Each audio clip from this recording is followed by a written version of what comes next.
Hi friends, இன்றைக்கி வந்து 3 lining blouse தான் ஒன்றா போட்டிருக்கேன். இது 3த்தையும் ஒன்றா போட்டு கட் பண்ணலாம். அளவு ப்ளவுஸ்லேருந்து எப்படி அளவு எடுக்கிறதுக்கு நான் சொல்லித்தரேன். எப்பவுமே அளவு எடுத்தால் தப்பேன். நான் அளவு ப்ளவுஸ் கொடுத்துட்டாங்க. இதுலேருந்து எப்படி அளவு எடுக்கிறதுக்கு நான் சொல்கிறேன். பாருங்கள் ஒரு நிமிஷம். இதில் வந்து மொத்த உயரமே வந்து 12 தான் இருக்குது. நம்ம வந்து 14 வச்சுக்கலாம். ப்ளவுஸ் எப்பயுமே வந்து நம்ம இறக்கி போட்டால் தான் ப்ளவுஸ் வந்து கச்சிதமாக அழகாக இருக்கும். மேலே கழுத்தும் அந்த இடுப்போட ஷேப்பும் மேலே ஏற்றி போட்டிங்கன்னா அந்த அளவுக்கு நல்லா இருக்காது. எப்பயுமே அளவு ஜாயிட்டு கொடுத்தாங்கன்னா அந்த அளவுக்கு கொஞ்சம் இறக்கி வச்சு நீங்கள் தைச்சி கொடுங்க. இங்கே ஒரு 1/2 இன்ச்சு அளவுக்கு இங்கே இடுப்பு மடித்து அப்படியே அடித்து திருப்பி கண்டித்தான். அடுத்தது வந்து இதில் இருக்க கழுத்தை நம்ம வச்சுக்கலாம். பேக் கழுத்து இப்படி தான் வைக்கணும். பேக் கழுத்து நம்ம 2 இன்ச்சு இறக்கணும் இல்லையா? அப்போ வந்து என்ன பண்ணணும், இங்கே 1 இன்ச்சு மேலே ஏற்றி வச்சு நம்ம மார்க் பண்ணிக்கணும். இல்லைன்னா கழுத்து வந்து ரொம்ப லோவாகிடும் உங்களுக்கு. இங்கேருந்து கொஞ்சம் மேலே ஏற்றி வைக்கணும். இப்படி இறக்கி வைக்கக்கூடாது, இங்கேருந்து மேலே ஏற்றணும். அதேமாரி 2.5 அகலம். ஷோல்டர் வந்து எப்பயும் போல் 3 இன்ச்சு வைக்கிறேன்.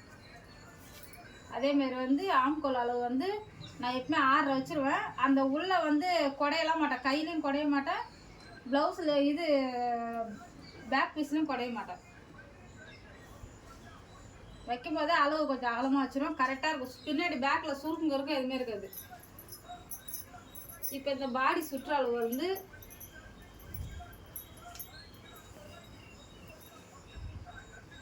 8 இன்ச்சு வருது. இந்த 8 இன்ச்சில் வந்து 2 இன்ச்சு நம்ம கூட்டிக்கணும். அதாவது ஒரு பக்கத்துக்கு 8 இன்ச்சு வருது. அப்போ நீங்கள் மொத்த அளவு எவ்வளோன்னு கணக்கு பண்ணிக்கலாம்.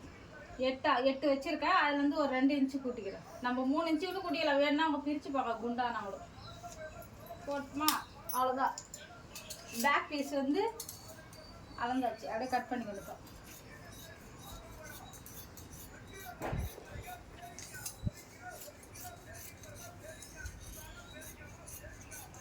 ஒன்றெல்லாம் வெட்டிட்டு இருக்காதிங்க. ஒரே அளவில் கொடுத்தாங்கன்னா எல்லா ப்ளவுஸும் ஒன்றா போட்டு வெட்டிங்க. ஒன்றா வெட்டி டைம் வேஸ்ட் பண்ணாதீங்க. நான் 10 ப்ளவுஸ் இருந்தாலும் சரி ஒன்றா போட்டு அப்படியே சிசராலே கட் பண்ணிடுவோம்.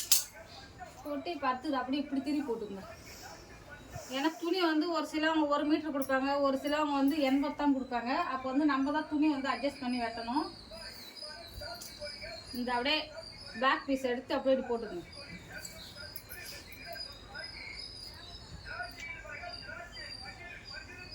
இது அப்படியே வரைஞ்சிங்க. என்னோட கட்டிங் வீடியோ வந்து எப்பயுமே ஈஸியாக இருக்கும், ரொம்ப கஷ்டமாலாம் இருக்காது. அதே மாதிரி வந்து நமக்கு வந்து ஃப்ரண்ட்டு கழுத்து வந்து 6 வைக்கிறேன். ஏன்னா அவங்க கொஞ்சம் சப்பையாக தான் இருக்காங்க, 6 வைக்கிறேன் நான். இல்லைனா 7 தான் வைப்பேன் நான் எல்லாருக்குமே. அதேமாரி வந்து கப் சைஸ் அளவு வந்து 12 வைக்கிறேன். இதெல்லாம் நம்ம அளவு பார்க்கவே தேவை. நம்ம தச்சு பழகமானால இவங்களுக்கு இப்படி தான் வச்சா கரெக்டாக இருக்கும். எனக்கே நல்லா மனப்படமாயிடும். நான் அளவுலாம் சரியாக பார்க்குறேன். ஒரு தடவை பார்த்தாலே கரெக்டாக அப்படியே தைச்சி கொடுத்துருவேன். அவ்வளோ பேக் வச்சு ஃப்ரண்ட்டு ரெடி ஆகிடுச்சு. கட் பண்ணிடுவேன்.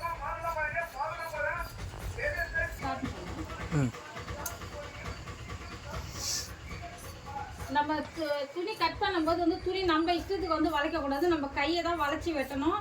துணியை வந்து நீங்கள் இப்படி நவுத்தி வெட்டினீங்கன்னா உள்ளே வச்சுருக்க துணி ஃபுல்லாக இடையே நவுந்துச்சுன்னா அப்புறம் வந்து அளவு மாற்றி போயிடும். உள்ளே சின்னது பேசுமா அப் அண்ட் டவுன் வந்துடும். கட் பண்ணக்குள்ள நம்ம கையை தான் வளைச்சி நம்ம வெட்டணும். அவ்வளோதான். ஃப்ரண்ட்டு பேக் வெட்டியாச்சு. இப்போ வந்து ஸ்லீவ். இப்போ பாருங்க, நம்ம இந்த 80 பேண்ட்டில் எவ்வளோ துணி மீறுது பாருங்க. இப்போ வந்து ஸ்லீவ் அப்படியே என்ன பண்ண போகிறோம், இந்த ப்ளவுஸோட அளவு அப்படியே நம்ம போட்டுக்கிறோம்.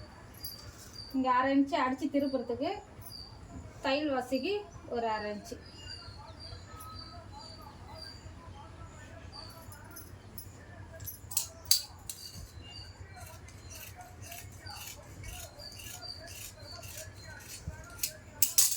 ஸ்லீவ் வெட்டியாச்சு. இப்போ வந்து பட்டி பீஸுக்கு இங்கே பாருங்கள் எவ்வளோ துணி மீறுது பாருங்க. அதுக்கு தான் நம்ம அந்த சைடில் போட்டு தான் நான் எப்பவுமே வெட்டுவேன். நான் பட்டி வந்து நான் தோராயமாக தான் வெட்டிப்பேன். தைக்கும் போது மடித்து தைச்சிருவேன். இதுக்கு அளவுலாம் ஒன்றும் கிடையாது. நம்ம கொஞ்சம் எக்ஸ்ட்ரா விட்டுனா நம்ம மடித்து தானே தைக்க போகிறோம். அதனால் எவ்வளோ ஒன்று இது பண்ணிக்கலாம். இதில் பட்டி பீஸு ஐ பீஸில் அதை எடுத்துக்கலாம். கழுத்து பீஸுக்கு வேலை கிடையாது, ஏன்னா நம்ம அடித்து திருப்பதுனால. இப்போ பாருங்கள், பேக்கு ஃப்ரண்ட்டு ஸ்லீவ் எல்லாமே வெட்டி எடுத்துட்டேன். இதுதான் அதோட மெயின் ப்ளவுஸு. இதில் போட்டு இப்போ நம்ம வெட்டி எடுத்துக்க போகிறோம். ஓகே, பாய்.